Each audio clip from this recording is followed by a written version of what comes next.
One's assassinated on the way here, you know. so we're just left with three. So maybe I'll just have to go on a little bit longer. If I could ask people's indulgence to turn their mobiles off if they turn them on during the interval. Now, this little talk is going to be on the horror and science fiction writer Howard Philips Lovecraft, who has had many vicissitudes since his death. Very early death at 47 years of age in Butler Hospital in Providence, Rhode Island. Now, he was born in 1890 and during the course of the 20th century has become almost a cultic figure, alternately despised. Edmund Wilson wrote an essay in the 1950s totally dismissing fantasy literature of every sort, and yet now an enormous figure who's been raised to canonic status. I think there's an official American Library of Congress related set of editions in black, embossed sort of hardback books of great American writers, Poe, Hawthorne, Melville and so on, right, Emily Dickinson, right the way through from the 18th to the 19th, 20th century just gone. Lovecraft is now included. Now, Lovecraft was an internet figure long before that was even invented, because he almost had his own media. At the beginning of the 20th century, often people used to have amateur press journals of their own, which, if you like, is the equivalent of a website or a blog now, and they would disseminate this material in certain cultural circles, particularly in the United States, where there's never been any state or public provision for the arts until the Kennedy era, and where private patronage went essentially towards paying forms. The idea of, in a Protestant and frontiers manner, producing culture for oneself or doing things and disseminating them in the way Ezra Pound did with his early volumes of poetry was very much the vogue. And Lovecraft essentially published himself in small circles with others, and then through a publication that was called Weird Tales in the 1930s and 40s, maybe the late 20s as well. Now, one of the interesting things about Lovecraft is that because fantasy and non-realistic literature, largely based on dreams and on phantasms and on nightmares, of course, in his case, both real and metaphoric, because that area was disprivileged, it was pushed down into not just popular culture or mass culture, but even lower culture in a strange sort of way. And I want to talk just for a moment about the culture of displacement. Many cultural phenomena can never be destroyed, they can just be displaced. If you look at the cult of the heroic, and you look at certain classical and realist ideas, you look at certain pagan ideas, you look at certain ultra-masculine cultural conceptions, they have become so implausible and so disacknowledged within the post-war liberal dispensation that they've been pushed right, not to the margins of culture, but down into areas that critics don't even look at, because they're beneath that particular sort of trajectory, they're beneath that searchlight, if you like, to use that term. And they're beneath that. And if you look at a lot of comics or graphic novels, or things that children and adolescents read, fantasy, adventure, escapist literature of all sorts, you see certain primordial elements peeping out at you, often without any ideological or philosophical baggage at all, because these are entertainment-based forms, let's face it. And yet it's quite clear that certain values are being disseminated by virtue of this type of phenomenon. Lovecraft is famous today because he was once despised. He's famous today because he appeared in pulp magazines, in the racks, in drugstores and supermarkets next to the chewing gum, and that sort of thing, because teenagers would save their small amounts of money to buy these magazines that were printed on paper that was so thin and so cheap that it was cheaper than newspaper print. He's famous now, sort of infamous, because he was in Weird Tales. Most of the stuff in Weird Tales, of course, doesn't survive. Although it's interesting to notice that Robert E. Howard, who created a whole cycle of heroic masculine sort of figures who engaged in sword and sorcery type dramaturgy on the page, Conan the Barbarian and that series of stories is the most famous, but there were many before that. He's widely known now and is a sort of cultural brand in his own right.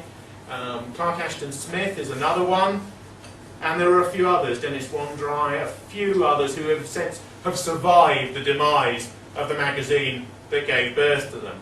It's also true that modern capitalist or post-modern capitalist publishing likes a good seller and exists to make money, and therefore the science fiction and fantasy areas, what H.G. Wells, when he created with Jules Verne a form called scientific romanticism in the 19th century, now fills, if you go into Waterstones or Borders or any of these other bookshops, great sort of whole walls is full of this stuff because it is bought. The interesting thing about Lovecraft is it's quite clear that most of his horror literature is based upon the dream, and he kept a dream book by his bed and wrote down just the skeletons, as all the tropes, dreams. Hand in lake, grabs child. That's all it would be. It's a black fantasy, if you like, and from that you embroider a short story, or even a longish, multi-episode short story. Horror and Gothic fiction, as the savage or blacker side of Romanticism as a cultural dispensation, is very suited to the short story form, because it's intense, because it is plot-driven, because it focuses around a denouement which reveals the reality of the tale and what has really been going on and closes it, and therefore in an American sense gives closure, and also because it's concerned with externality, things that happen to people and things that they fantasize about or configure before they occur. It's not given over to a very long, novel-length, discursive treatment of the inner mind, how people felt when these things were going on and so on. Strangely, in horror fiction at the contemporary moment, you get these great triple-decker novels that are this thick and are written by James Herbert and Stephen King and these sorts of people. The interesting thing about them is that, from my way of looking at it, I've only ever read one Stephen King book, and that's the one set in the hotel, The Shining, with the boy who has the second sight. And the thing that struck me instantly is that about 80 pages in, I realised that the hotel's alive, that it contains the psychic memory of all the people who died there, committed suicide there, done something destructive there, that the building is sort of seething with dark and negative energy, that it will take some of the characters over and destroy them, and that will be the result. And probably it will blow up at the end.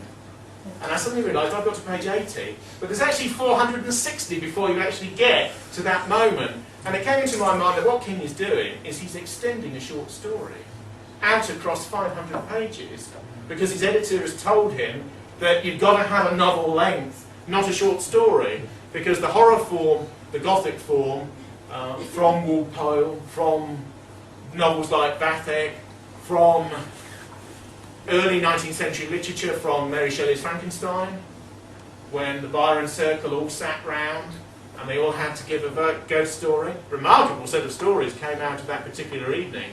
Polidori's story came out of that. Her story, although Shelley said he cleaned it up and improved it. He did actually. And he did, probably, actually. And she later wrote another novel, I think The Last Man was one that survives, and Oxford classics still do. But why is it that particularly our people find the Gothic form, find, if you like, the dark romantic form deeply attractive, as many of our people do, subconsciously, as I do? And I think it's because there's a strength to the capacity to dream. It seems quite obvious to me that people like Poe and people like Lovecraft and there are other similar writers, particularly short story writers, Oliver Onions at the beginning of the 20th century, Elizabeth Bowen, the Irish writer, who wrote some very Irish ascendancy writer, who wrote some very crippled, gnarled, ferocious short stories. Perhaps the greatest short story writer of this sort is M.R. James in the English tradition, who was a master at Eton all of his adult life. There seems to be not just the desire to dream, but the desire to make the dream strong in the articulation of it. And strength in some ways means going artistically, if only for a moment, in a slightly sinister direction before you draw it back to have a resolution. It's the sort of, the shadow that the tree casts gives you a three-dimensional insight into the reality of the wood. It's almost as if it gives a visceral quality to that which could be softer and ethereal otherwise. And without that balance, one can't find the centre. Certainly Lovecraft never wrote any of the stories for monetary gain, although he did do the odd bit of ghostwriting, and some of which is now preserved. I think a book of the ghost-written material the sort of touching up and receiving of a story and the recasting of it in his own imagination, has been published just recently.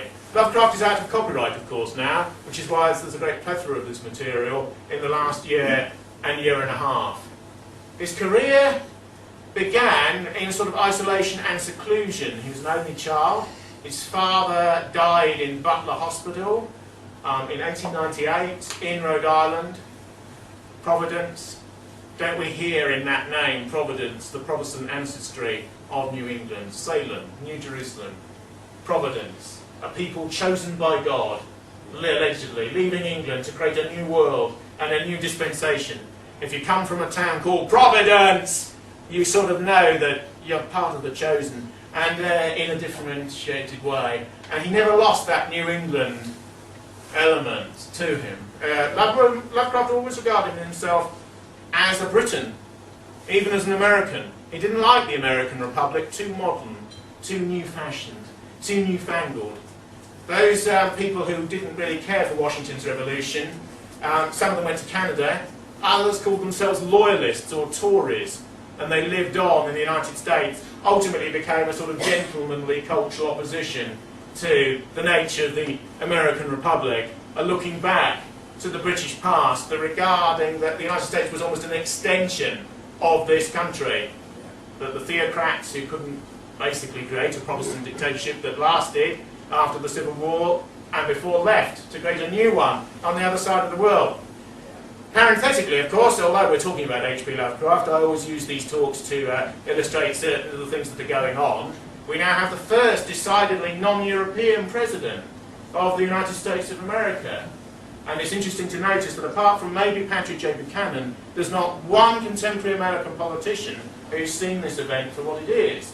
And this event is a defeat, at least a defeat for one definition of America.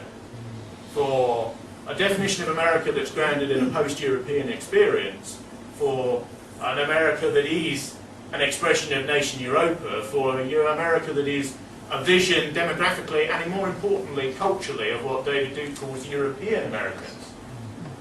His victory is a symbol of what has occurred over the last 40 to 50 years, but also what the future holds. In most American cities, put rather bluntly, white Americans are in the minority now, or if they're not, feel that they are. And therefore, his election on Latino, liberal, white, black and other votes is symptomatic of the way in which America has changed. Since the all-white immigration policy was done away with in the late 1960s, and it had lasted since the early 1920s, of course, 70 million persons of colour have entered the United States and changed it out of all recognition. Now, Lovecraft's America was white to a degree that many Americans now couldn't even envisage.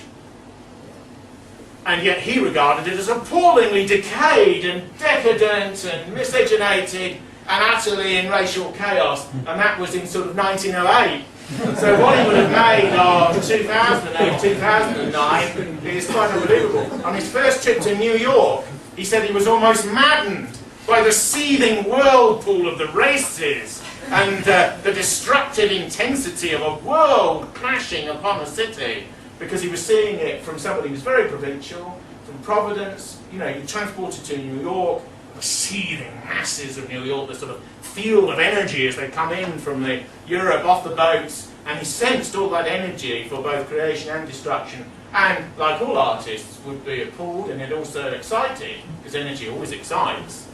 And the interesting thing is that as his Wikipedia entry, don't we all love Wikipedia, eh? His Wikipedia entry testifies, Lovecraft, it says, had certain views of a racial character. And that is true. That is true. He was influenced not just by Spengler's cosmology, of the undulation of cultures, of their decline, of their relationship to theories of plants, theories of growth, theories of decay. If that has any truth to it, that book that came out called The Decline of the West at the end of the Great War, we are truly in an autumnal period. But as my edition of Chambers' Biographical Dictionary tells me, Spengler's views are only a theory.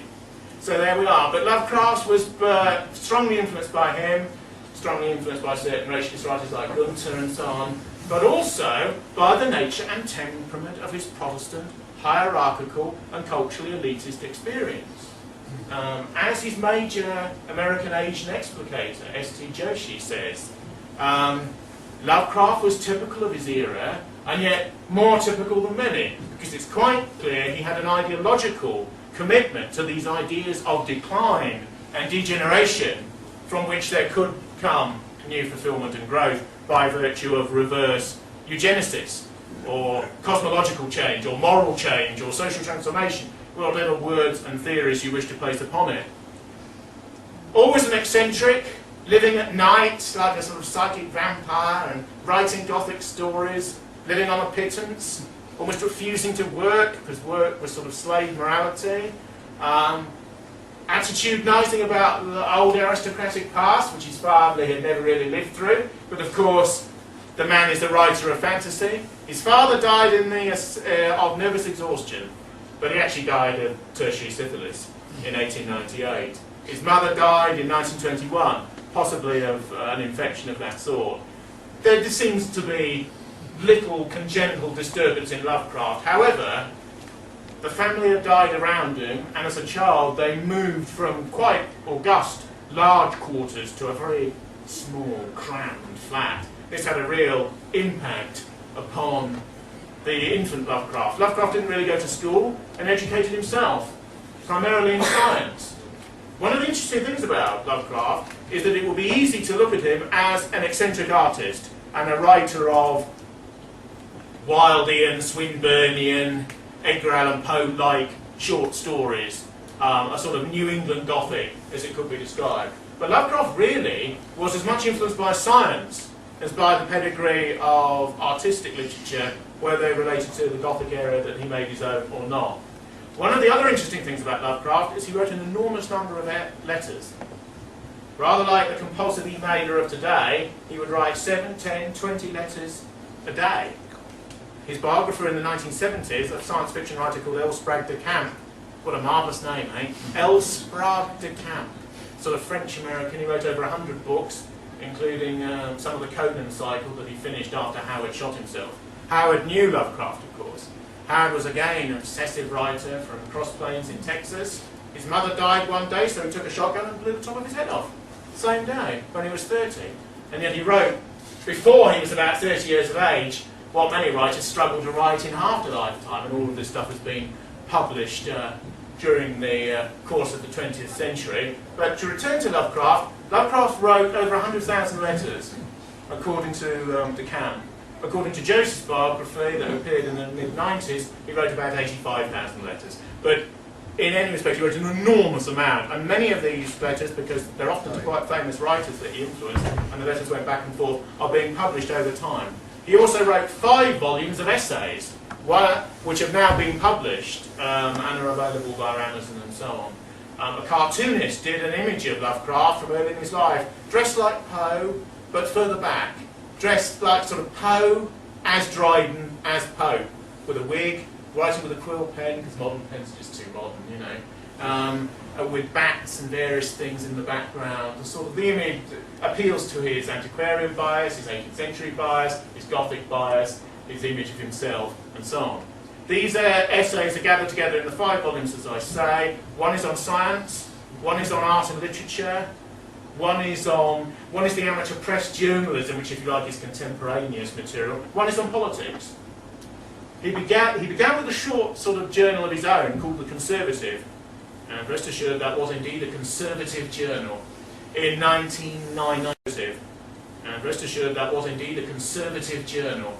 In 1910. In America, of course, the word conservative has totally different connotations than it does in the European continent. Because we're so used to the centre-right Liberal Party being called conservative, we actually have a sort of slightly Anglocentric view of it. In France, conservative largely means somebody who philosophically rejects the tenets not just of the Enlightenment, but of the politics of the French Revolution, which is in itself a radical or revolutionary position in relation to the last 200 years of French history. So the word conservative has quite a different connotation in certain other cultures. It shouldn't just be considered to be, you know, the thing you call a party for people who've got a little bit of money, you know. Now, Lovecraft wrote about 30 stories, 32, 35, including some juvenilia. 3 of them are long enough to be novels of a shortish compass. Many critics divide them into 3. The period when he's very much under the influence of Poe and Lord Dunsany and the Celtic national romantic tradition, slightly darker, it's almost like the equivalent of somebody like Bax in prose, this sort of thing. This is his early phase, more derivative in a way. The second phase is largely when the material becomes darker, stronger, less prolix, less baroque, more visceral and darker in tone. The third phase, the so-called cosmic phase, is when he introduces many of his scientific ideas into horror literature, and when he develops a new vibration, a new discourse, a new way of methodologically capturing that era of fiction.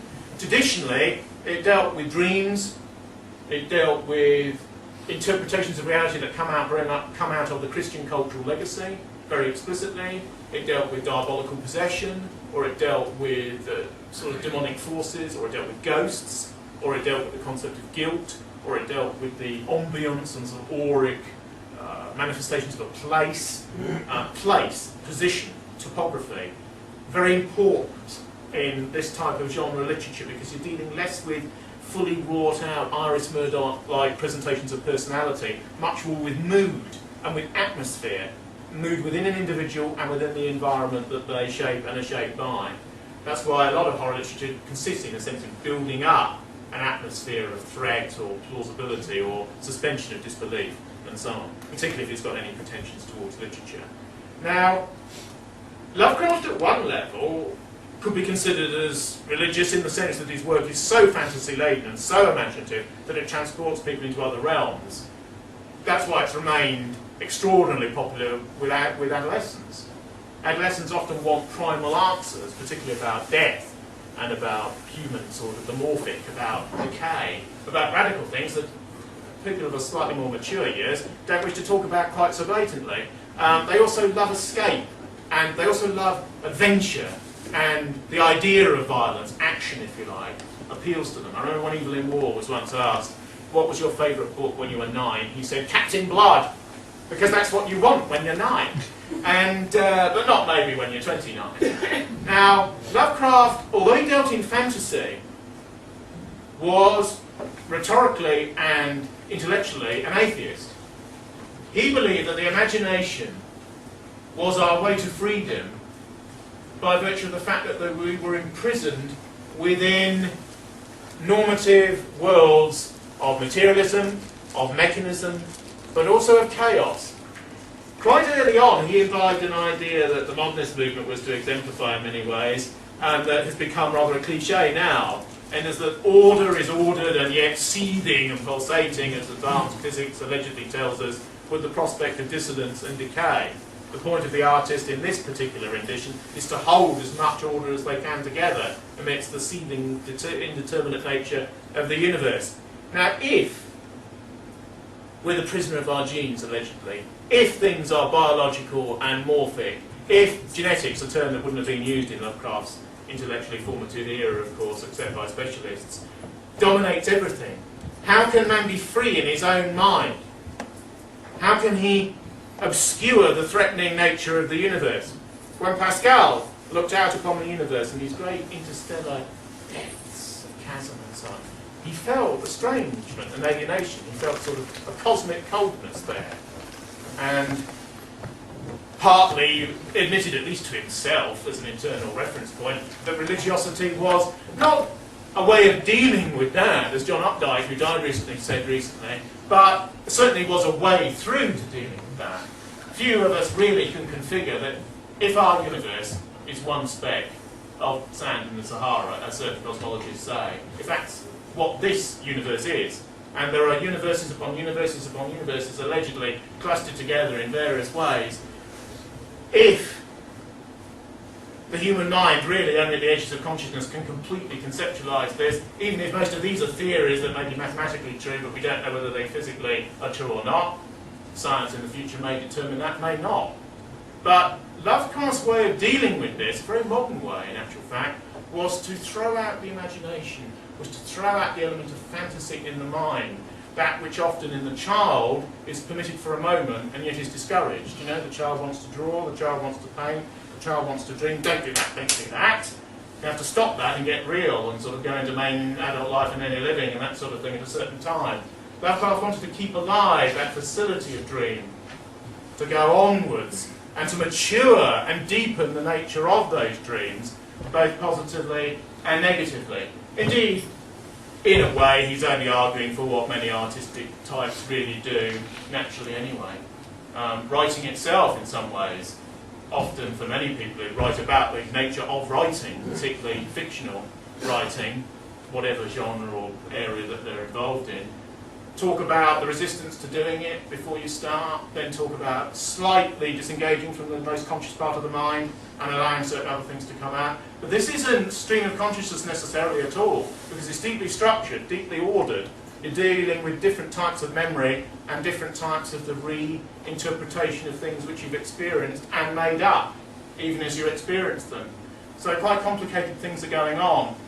The nearest parallelism I can give to such processes is when you're in an exam and you want a fact.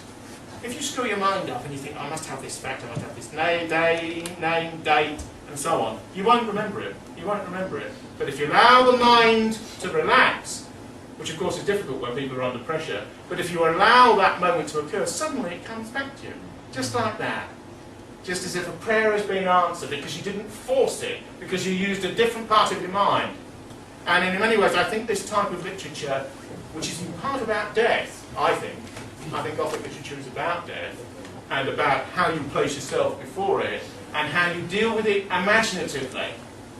Let's face it, the one human experience which you can never write about afterwards is death. So how do we preconfigure it in the mind in an advanced way? And isn't it also extraordinarily human to actually configure this ultimate topic as a form of play, as a form of entertainment? The people who like horror and genre and monster material and so on more than anyone else are adolescents, aren't they? And young people. So right at the start, you like the goriest type of material which you conceive almost as a joke to yourself. Partly, possibly, to hide the seriousness of some of the deaths that it can bring up. So some very interesting things are going on here. I'd also like to mention that in relation to the culture of the far right, there's a strong influence from the Gothic, in many ways, particularly in contemporary culture. In a post-Christian society, which is morally dualist, and where the values have, in a very humanistic way, of Christianity have been secularised by liberals. As Iris Murdoch once said, we've kept the soft element of the Christian values and dumped the religion. And she's true. And she's saying the truth in relation to the mainstream culture that we're in, and its supervision by something like the British Broadcasting Corporation, for example. Now, in relation to that liberal culture, the radical right, and certainly forms of rightism, that is the right of accepted conservatism, have been demonised. Have been demonised in a way that you would almost demonise a rival religious tendency of opinion since the Second World War. And demonisation works as a strategy. That's why it's adopted. It works in a way. But it also creates an enormous area of disfigurement, doesn't it? And fantasy and illusion. Because people are attracted to the darker side, even as they're repelled by it. So as you actually demonise something, you actually make it stronger at certain levels of psychological resistance. It's noticeable that in this society there are two tendencies of opinion that can't be integrated. There was a left-leaning form of modernism called surrealism. We had to talk about futurism earlier, which was of course Italian, and vorticism that was British. Surrealism was French, and had no connections with the right at all, because Breton aligned it to the French Communist Party and Maurice Thorez very early on. But there was as the Surrealism broke apart, as its leading gurus died after the war, such as Breton, situationism as a minor shard emerged. And this was the idea that all these tendencies are tied together, that everything's the same, that everything can be made a joke of, that you go to the Eastern Bloc and people are selling you stuff out of the back of vans and cars. I thought this was petty capitalism, you know, there's youth gangs around. Anthony Burgess went to Moscow and was appalled at the social disorder, even under Brezhnev. And he based Clockwork Orange and the gang culture that he saw, not on the ghettos of Los Angeles, but on the ghettos of Soviet cities, where they developed this language of their own to exclude adults and exclude the police, and this sort of thing. And Burgess was a professor or a lecturer in linguistics, and so was incredibly interested in this. Now, Situationism has the idea that everything's mixed together. There's a bar, it used to exist in Maidenhead, called the Soviet Bar. This is after the Soviet Union has fallen. You can go into the Soviet bar and you can have a Dushinsky. You can have a drink called a Dushinsky. How many people in Berkshire know that he was the founder of the Cheka, one of the major mass-murdering organisations of the 20th century? But you can buy a drink named after him in Berkshire. And that's because nobody knows. And they're not got Google in front of them, so they can't Google it before they drink it to be offended. Do you know what I mean? But it's the idea that something can be celebrated. The Red Bar, go in and have a red. And there's a slogan at the back of the bar that says, drink as much as you want. There's a red flag next to it, and it says, drink and be with the masses, be with the people. They're making a joke of socialist realism, of Prolkol. They're sort of spitting on it after it's formed. It's been integrated. But there's two tendencies that can't be integrated into Western life, that where Debord's idea of the spectacle falls down. And they're the far right and what's called religious fundamentalism. They're the two areas that can't be drawn in. That's why this audience will consist of far-righters and some people who may or may not be considered by liberals to be metaphysical objectivists, which is the correct word for religious fundamentalists, if you like. And that's because these visions of reality can't be integrated into the contemporary PC. So the radical demonisation of tendencies of opposition, the fact that with the British National Party, say, at one end and Hizb ut-Tahrir at the other end, liberals know that they can't be integrated. They break their teeth on those. They can't be drawn in. But almost everything else, including the old far left of the past, can. This creates an odd energy because people are attracted towards that which is hated, particularly by power. But they're also revolted as well. So there's a division even in the nature of the attraction. People who've been involved in far-right groups for a very long time are aware of the psychology of certain of the haters, certain of the people who are most manifestly against, who are seething with anger whenever anything that could be attributed to the tendency that used to be called fascism comes up. There's a sort of Pavlovian moment of hatred and fear and loathing. And yet often that's hiding and masking a degree of quite subconscious attraction, which is not a foolish statement psychologically. Otherwise that superficial reaction wouldn't be as extreme. You don't rage against something about which you're indifferent. And so demonisation has all sorts of positively negative, queasy, but also genuinely negative formulations. It's also quite true that what's called the Hollywood Nazi element has done no one any favours at all. Because you don't have to be involved in the radical right for too long to realise that there is a small number of people of psychopathological tendencies and all the rest of it who are attracted because it's hated, because it's regarded as evil. Because I know when Winnie Mandela was demonised by the apartheid state, she used to drive around Soweto with a limousine, the new black elite you see in their limousine, and she had 666 painted on the bonnet because she exulted in being a demon, because she committed many murders of rivals in the ANC and so on. She had a crew of her own called the Mandela football team who used to do it for her. You know, a necklace a day keeps Winnie at bay. Someone used to say. And how right they were. And she's even been excluded by the people who came in after apartheid, actually, in a strange sort of way. But demonisation, of course, does people a favour. It doesn't do them any favour at all. It's certainly true that it terrifies many people in the middle or of no views at all, which is the majority of people in a Western society. I've got slightly off the track in relation to Lovecraft, but the idea of that which is demonic, that which is other, that which is incredibly powerful, that can't be mentioned, that can't be named, becomes a real force in Western society, and the literature of the satanic, the pseudo-satanic, and so on, outside of all religious constituted architecture, becomes very, very powerful culturally. And that's what's happened. In actual fact, of course, the far right is one of the three views, if you like, about how the West should be organised. The radical left-wing view, the centrist view, tending to the left, which in a complicated way we all live under, and the tendency of opinion that was defeated in 1945, although it's had other movements and so on subsequently.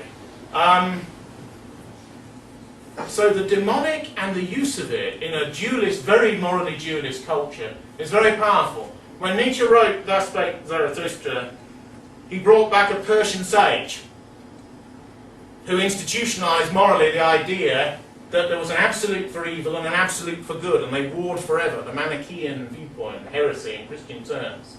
Basis of Pauline Christian morality, really. They needed a morality for this new post-Jewish faith, so they found one. When Nietzsche wrote that book, he wanted this man from the mountains, if you like, to come back. This figure with a white beard and staff, you know, maybe a hat as well. An iconic figure in all cultures. He wanted him to come back and advocate non-dualism.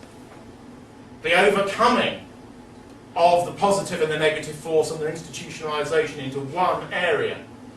And in a way, Gothic fiction, you could argue, is in some ways a recreational, entertainment-oriented version of that type of philosophising, because in many of Lovecraft's stories, in many of Poe's, many of Hawthorne's, it's very difficult to see who's the hero and who's the villain. The villain is often circumstances of God, if you like. Or it's something from the outside, or it's something that's very arcane. Even in relation to literature that's very much more of an explicitly Christian period, the idea that the destructive or the diabolical comes from outside is very powerful. But then again, if it's to come from the outside and into the inside of the human mind and purpose, there's got to be an entry point, hasn't there? There's got to be an asking of the force to come in. I remember at the beginning of Dracula by Bram Stoker, Jonathan Harker goes to the castle. Remember that magnificent scene in Transylvania? And he's there and the Count appears. And the Count can't ask him in. He's got to ask for the door to open to all that will follow. He's got to admit the force, which of course is a religious idea, completely so. But in other words, the force of destruction is willed. There's a volitional element. It's come inside. I'm very struck whenever I think of the Gothic tradition in our own culture by the great Scottish novel, Confessions of a Justified Sinner by James Hogg, where at the end, after having built up the entire demonic character of this extreme Calvinist at a particular time in Scottish history, the devil appears, the devil makes a physical, or the devil is sort of construed in the narrative to have appeared, the hoof is there, it's there, steaming and so on. But you can read the entire novel that was brought back into modernity, partly by the example of André Gide, who was fascinated by this novel, because it's psychologically plausible to the modern mind and ear and eye and insight and so on, before you have this sort of return to that which is otherworldly, that which is physically diabolical as the explanation for it all. For those who don't know this novel, it's about an extremist form of Protestantism, antinomianism, which is a sort of power moral Calvinism, a pre-Sternite, pre-Nietzschean form of power morality. Don't forget extremist Protestant ideas, very close to Jewish forms of theology, the belief that we are perfect, that we are the chosen. But if you say in a very ultra-Calvinist way, I'm predestined, I'm chosen, I am the elect, can't you step out of dualist Christian morality? Morality is for the others, for the sheep. I'm of the elect, I'm of the glory, as this chap in the novel says, oh, my brother-in-law's got a bit more money. I need to dispossess him of that money because I'm of the chosen, I'm of the Zion. We stride over the others. I remember my mother was a Presbyterian, and I once entered a Protestant chapel, and they were all chanting, we are Zion, we are Zion, we are Zion. Now you know why Americans in the Deep South support the Israeli gunboats and planes as they bomb the Gaza Strip. Because in their own minds, they think of themselves as Zion. They think of themselves as elite. Because that wing of the Protestant religion believes those sorts of things. Now, Lovecraft came out of that tradition and was formed by it, even though he had a sort of cynical, an edge of the corner, knowing, an artistic attitude towards it. Because, of course, artists make play, as well as celebrating the traditions out of which they come. Conceptually, now in the West, people who create say they believe in nothing. They're just interested in everything, but believe in nothing. This is the new line, this is the mantra. When, of course, without any belief, there's no creation, because there's nothing even to rebel against. There's nothing there before there's creation. So when people say they create out of Western culture but don't really what it is, it means they're just stirring the top of a heap of dirt, don't they? Because they don't know where they have come from. And the interesting thing as we review Obama's election in the recent weeks is that people like Lovecraft represented an America that perhaps was a minority stroke, even minority experience to the lives of most Americans. But there is another America. There is another America. America is not necessarily Pepsi-Cola signs everywhere and trash everywhere and so on. There is a tradition of Pound and of Eliot and of the first American dictionary by Mencken and of the great literature that they could create, that there's an extension of the European civilization and its mission. It's not the America of MTV, but MTV is controlled by a different ethnic group to these Americans and what they did in relation to their past and any future that they may have in that particular union. I personally, although it's a long shot, it's a long punt and we're talking decades ahead, I don't think white people have much of a future in the United States, particularly. They'll be in a minority by the middle of this century. They may be armed to the teeth, they may have their condominiums, they may be able to move and all the rest of it. I was in Houston a couple of years ago, and you can fit England into Texas 12 times. 12 times. And you can fit Britain 8 times. And you get a publication, and it will talk about foreign news. Foreign news! And foreign news is what was happening in Oklahoma. Because Texas is so big that the rest of the world is nowhere. You know, Henry Miller wrote an extraordinary book about the United States. It's very odd to talk about Miller, you know, the great sexologist. But he wrote this book called The Air-Conditioned Nightmare, which is an extraordinary book of an old European sensibility about the United States. He said, when you return from Paris to the United States, you know where you are, because at the first gas station, a chap will tell you, isn't it great to be back in the world, buddy? Back in the world! Because America is so big to many of its people inside it, it is the world. They talk about themselves as the world. The rest of the world's nowhere. America's where it's at, and you better believe it. You know? And although when you're that big, when you're putatively and actuarially that powerful, those are the sorts of beliefs that you will have. I mean, any group would have if it had amassed that degree of strength. The irony is that the intellectual brilliance of some Americans has been completely disprivileged, and a mass sort of low-level capitalist, lumpen capitalist metaphysic has been translated as what America is all over the world. The best thing that could ever happen to America in many ways is for all of their post-imperial power to collapse, and for them to go back to being the United States, to go back to being what they always wanted that country to be, which was a country of people who'd come from Europe to get away from all of the infratricidal wars to build a new life. That's why the most patriotic people in the United States advocate maximum isolation from the rest of the world. That's why when Gordon Brown gets on the box, he says isolationism is a great peril and a great danger. These protectionist people, these British jobs for British workers, his own slogan, of course, these terrible people who want these sorts of things, American isolationists have always wanted it. The radical right has always wanted it inside the United States, whatever it's been called. Black America, who's always, until now, loathed the dispensation of the American state internally, have always wanted never to be involved in any foreign conflicts at all. America, probably the last war they would have meaningfully fought was the one against Spain, the one over Cuba at the turn of the 20th century. After that, American isolationists would have kept out of almost any other war that didn't relate to the Monroe Doctrine and to what they were hemispherically. Now, to return to Lovecraft, Lovecraft was began as an Aryanist and as an American first up to a point, but didn't like Theodore Roosevelt because he wanted to go abroad. He wanted to manifest American power externally, because by the beginning of the 20th century, America was getting very twitchy and would increasingly intervene, not just in the Caribbean or Central and Latin America, but all over the world. They tried one great attempt to intervene, of course, at the end of the First World War, when Woodrow Wilson adopted a liberal mantra for American global hegemony, and then there was a resigning from that, there was a retreat. Nothing is forever. America retreated from globalism once. There's one of the most famous history books written in post-Second World War America is called Ascent to Globalism by Stephen E. Ambrose. It's totally mainstream, all of its views are utterly Harvard and CIA appropriate and so on. But it's interesting because it's such an insider's view. And the idea that our empire declines, of course. We once ruled the quarter of the world in 1908. Well, look at us now. And our power was pretty straightforwardly taken from us by the United States, who've ruled in a neo-imperial way since. This is why American cultural figures, post-European figures in the United States, are so culturally important. Because whether they're obscure or whether they're mainstream, if they become mainstream, their culture is ventilated all around the world. You know, his books are in every bookshop in the world. Every bookshop in the world. He died when he was 47, almost, of semi-malnutrition. Because Lovecraft was so poor at the end, he was living on baked beans, uncooked. Pretty bad.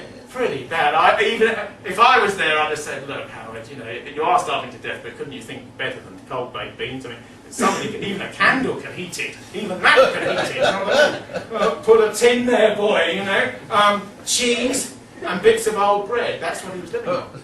So, in a strange way, it's how the aristocratic sensibility has declined in the United States, because you have an extraordinarily lopsided, gifted individual who can write great big thick books of no commercial value whatsoever, who's not an academic, who can't make money, and whose family inheritance is gone, in a world where if you can't make money, you're nothing in the United States, and where the only class that they had of a higher sort, the slave-owning southern aristocratic class, has gone down in the 1860s, been completely destroyed in the war-to-end war within the States. And when I was in Texas, you realise pretty quickly, people don't, from the South, call the American Civil War the Civil War. You say the Civil War, and they say, what's that? And you say, well, you know, the Civil War. And they say, no, the war of aggression between the states. The war of northern aggression against us, or the war between the states. So it's very important, tribalism. America's not one country, it's many countries. Every tendency, every race, every culture, every religion's there now. So the America that Lovecraft addressed was largely a sort of organic culture, Inca with the blacks accepted, in comparison to what it is now. Now, Lovecraft's later phrase, which is called cosmicism, is when he thinks of enemies of the human coming from the outside. This has led certain people to compare some of his work to some of Eberle's theories. It's always said, and I remember well, in a book, a female academic from Northern England, a Jewish woman called Jill Seidel, wrote a book called The Holocaust Denial.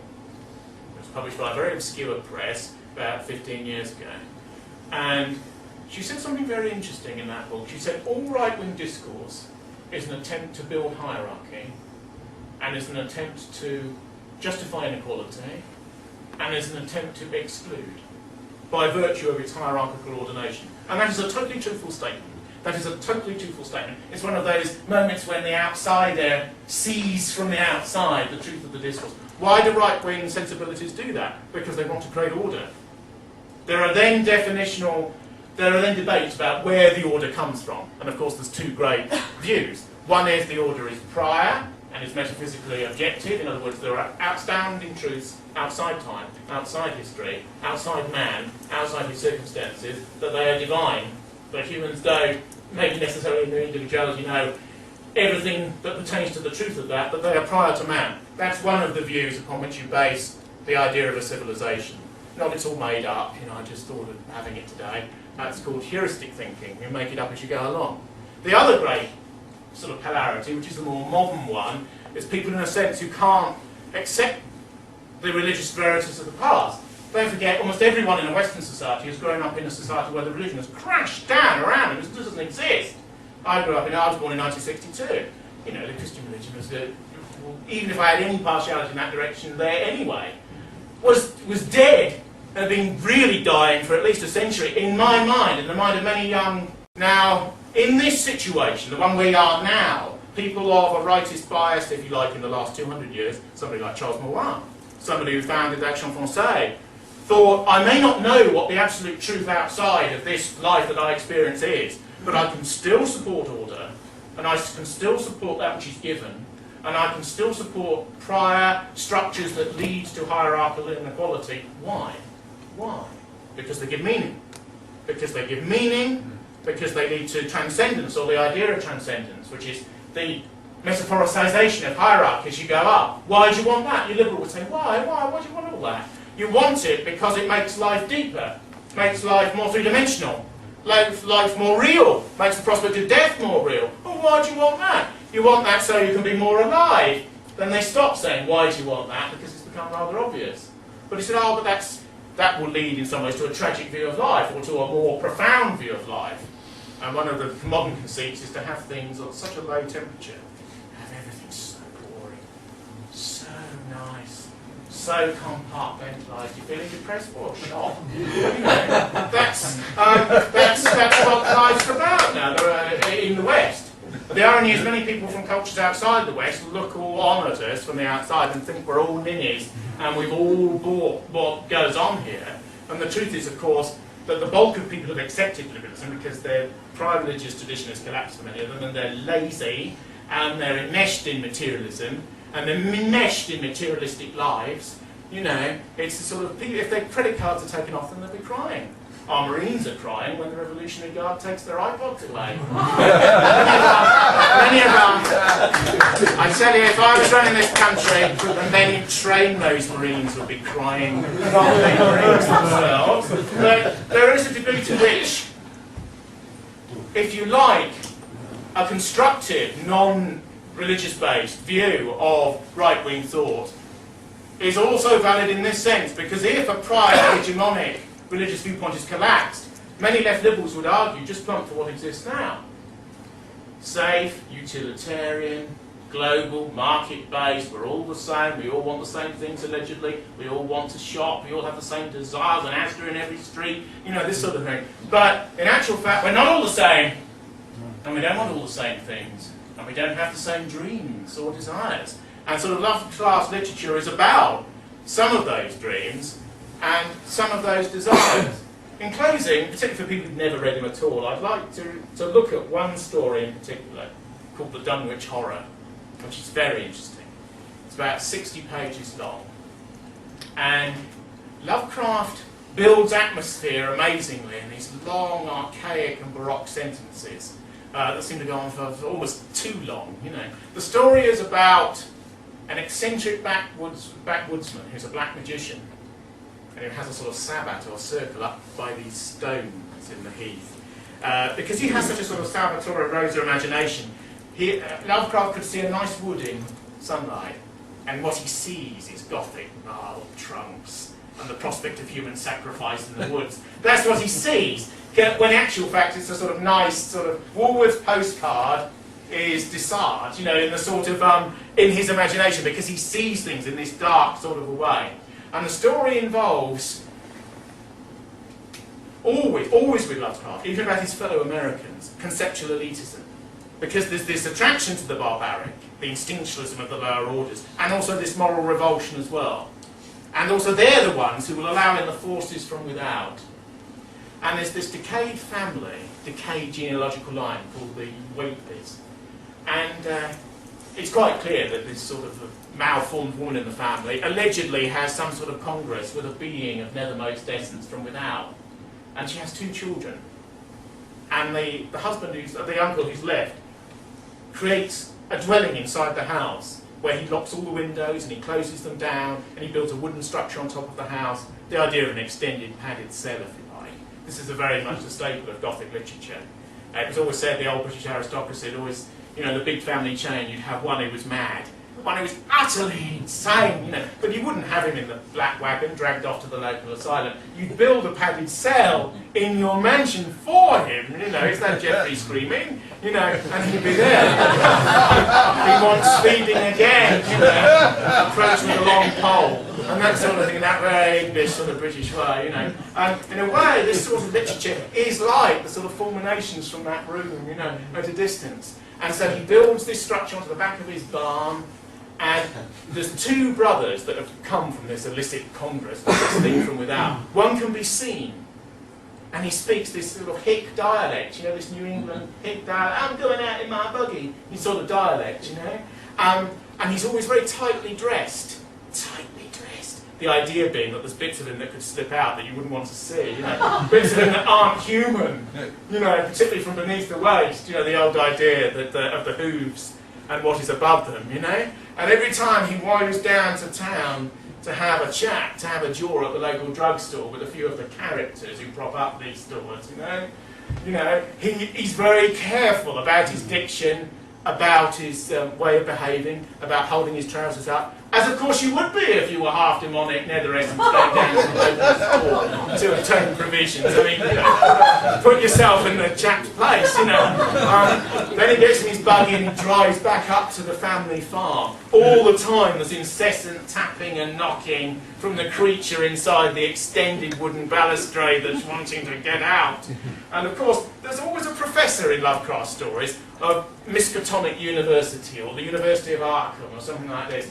And he was saying, I'm very troubled by these stirrings amongst the peasantry out in sort of, yes, in New England, Arkham Town. Some very primitive, underformed types out there, engaged in some very strange rituals after dark. I've heard tell of some strange mongrelization involving things from without, things that can't even be discussed.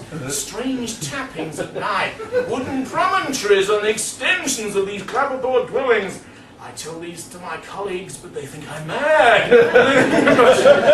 No, you know, they think I'm totally insane. But I mean to quest out these provincial outposts and reckon in, you know. And it's always Lovecraft's personality as the academic bachelor of means who wants to go out and see what the dark sort of side of the New England peasantry is up to. So of course, things take a pretty turn when one of the brothers, who's sort of half morphic and a shapeshifter and semi-diabolical and a bit of a goat, you're getting the picture, but dressed up like sort of black and white minstrels and so on, breaks into the Miskatonic University to look at a forbidden volume. Lovecraft loved, like all bibliophiles, he loved what post-structural critics call intertextuality, the fact that one book leads to another book, leads to another book, leads to a reference in a footnote that leads you back to another book, so you become completely sort of imprisoned, a glorious imprisonment in the world of books. There's a sort of, in some ways, a sort of anti-fascistic novel called Alter de Fay, written by Elias Kennedy, about a crazed bibliophile who lives increasingly surrounded by books, and the books get closer and closer, you know, so that they're toppling over him and they're almost sort of animate things about to destroy him, and he needs his crude housekeeper to keep the knowledge at bay. You know, it's a satire on the mind-body split in Western civilization, where intellectuals become so lopsided almost they topple over because the physical bit gets this small. But with the Whatley, in comparison to the brain, but metaphorically, but with the Whatleys, this demonic family, he breaks into the university to consult the Necronomicon, this book that Lovecraft made up, of forbidden lore, written by a mad Arab. You know, can imagine it, mad Arab with the sort of, and the ink is the sort of, I don't know, the sort of, the inner sort of blood of a tarantula and so on. And the chap, the mad Arab, is writing these sayings that the nether gods are telling him in spidery hand. It's marvellous stuff, you know. And Whatley breaks into the library because I just got to get what that crazy old Arab was into. Because I feel something's a-coming, you know? Something's a-coming, and I've got to see this book, you know? And he's caught in the university library, sort of transgression. He's caught trying to get this volume translated in Lovecraft's spiel by John Dee, who was a famous magician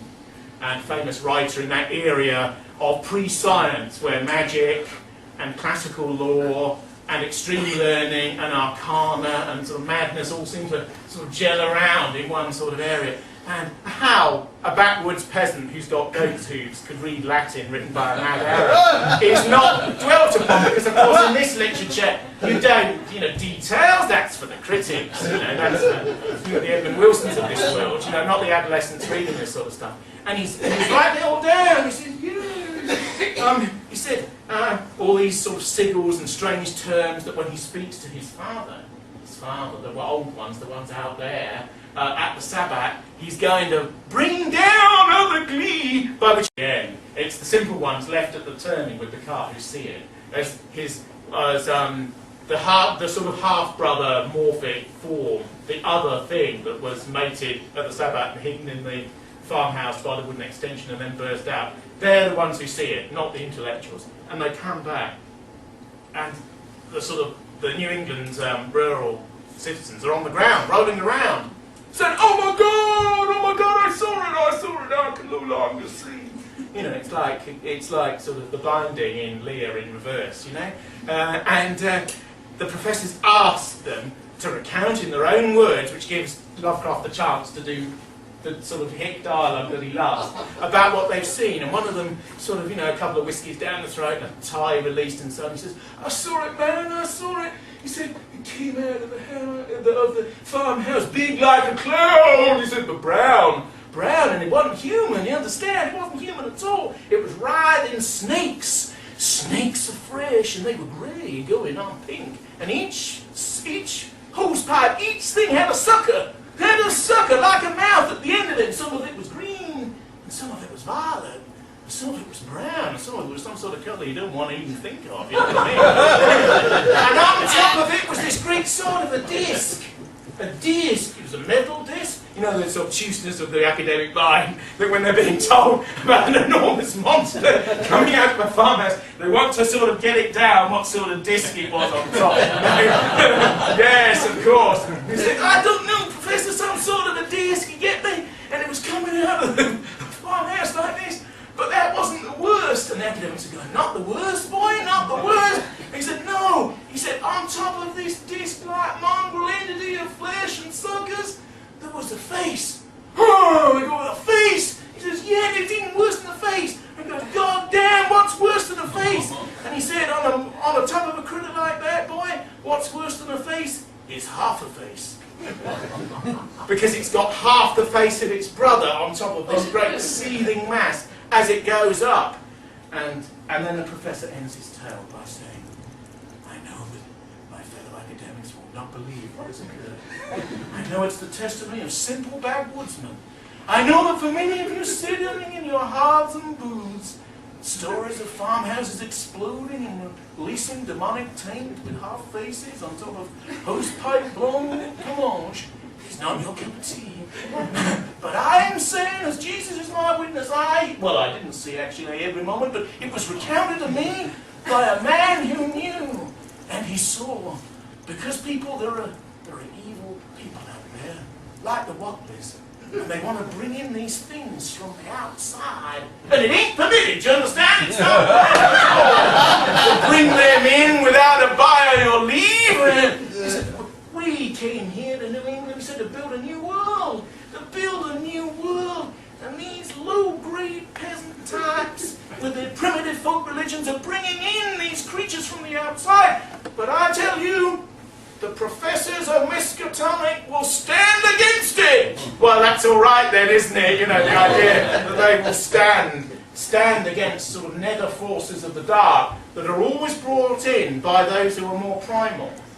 And then the story ends. And it's a sort of, and hence, the Dunwich Horror, which is the horror, the thing at the end, or the half-brother who isn't quite human, or the breaking into the museum to get the sacred, strange, blasphemous book that will release in more of those things, and this sort of thing. And there's a great moment at the local store when the uncle, who's helped sort of give birth to these monstrosities and this sort of thing, comes in, helps with the birth, and chats at the local store, and he says, "Oh yeah, I got some people in my family," he said, "the like of which you wouldn't believe."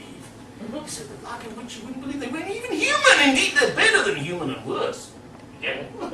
And, yes, and people extrapolate. Marxian, deconstructive thinkers, Lovecraft really talking about some of the people he met in New York and that he didn't like very much. Or is he talking about civilization decay? Or is it a complete fantasy where it's just a dream stroke nightmare and has no reading beyond the text? It has no reality beyond itself. Who knows? What we do know is that Lovecraft died penniless in 1947 and yet, no, in 1937, at 47, and yet a publisher, of people who admired him, many of the people he'd sent the emails of his era to, thousands and thousands of times, all of his correspondence, clubbed together to create a publisher called Arkham House, who brought him out over the last 20 to 30 years. And then he gradually became a more and more significant figure.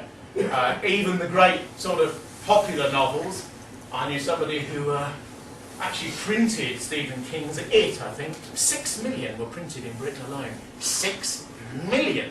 They run the presses at Richard Bungay Clare, well, one of the very, very big printing firms in Britain. They kept them on 24 hours, never stopped. 6 million. And so I always think to myself, whenever I hear that figure, it's so amazing how that figure always recurs everywhere. You have to fall over and it's been mentioned somewhere. Even in the most inappropriate of places, it just seems to come back like a tick. But there's a sort of... But King has said of Lovecraft that Lovecraft is the greatest writer of the baroque and highly wrought literary horror fiction in the 20th century. And in a way, it's true, because he creates his own world, you go into it, you sort of know what you're going to get. Other stories are very poesque. There's an early one called The Outsider, where a man sort of meets himself in a mirror and has a denouement thereby, the self-reflective moment. It's a very old sort of classic sort of Gothic fare. There's a few extraordinary ones, which I'll close with. One is The Colour Out of Space, where this force comes from without, like radiation, and infects this farm. And they all decay. And there's great lines in it, like there's Uncle Wilbur sat by the fire with a little pipe, you know, that sort of thing. Suddenly part of his body falls off. And one of his relatives, one of his nephews goes, "Wilbur, what's happened to your arm?" And he goes, "Oh, shucks, it's gone and fallen off," you know. And it's there, because they're all turning to dust under the radiation. This colour that comes from without. And the interesting thing about Lovecraft is that the monstrosities are sort of pseudo-scientific. They're like radiation. Remember the scientists who developed the American atomic bomb? Yeah. And they used to chuck bits of the inner machinery to their children? Because they knew very little about the concept of radiation. They all died of cancers in about 10 years later. There's pictures of them from the Washington Project. There's one famous picture of one of them holding up an inner component from the bomb. He's holding it on his aunt's head. Thinking, gee, look at that, you know, smile, you're on Kodak, you know, she'll be dead in a couple of years, you know. It's because they didn't know, and therefore to write a story like The Colour Out of Space, which deals with the fear of radiation, before that was even mentally known, is extraordinary prescience, isn't it, really? And that's why I say that in a way, people like Lovecraft and the tradition that he represents are dreamers. Are dreamers. There's the old theory that Colin Wilson once put in one of his books. It's a theory that sometimes works, although there's no scientific basis for it. If you have a face before you, photographically, you look at the left eye that looks at you, because it's said that that indicates the inner personality. It's not scientific, but policemen still use it. It's very interesting. You look at the right eye, that is allegedly the personality as it's configured for presentation. It's the world. It's the mask, as they call it in Eastern cultures. It's that which you wear. The left eye indicates the inner personality and that sort of thing. And it's very odd. If you look at many poets, there's an enormous development of this eye. It's just a way of looking at it. It's just even an artistic way of sort of looking, an intuitive way of looking at these things. But Lovecraft's eye is that of somebody who's not entirely on this world. As mentally he wasn't. A dreamer, a visionary, partly mad, partly sort of glorious, but very much part of our tradition, I think. This capacity for transcendence and a capacity for a sort of Saturnalian and darker element to the notion of that transcendence. I think it's visionary power in art.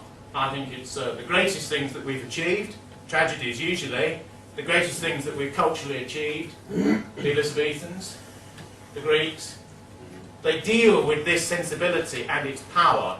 And I think that when one sees an advertisement for a mobile phone, or one sees some egregious Americana that one doesn't like the look of, you always remember these other figures. People like Lovecraft, like Poe, like Pound, like Lewis, although he was Canadian by birth, like Eliot. Often ultra-European figures with their Dicky Bay ties and all the rest of it from the early part of the 20th century. And we understand that there are many Americas, and that we feel spiritually closer to the one that they represent than the one that Obama represents. Thank you very much.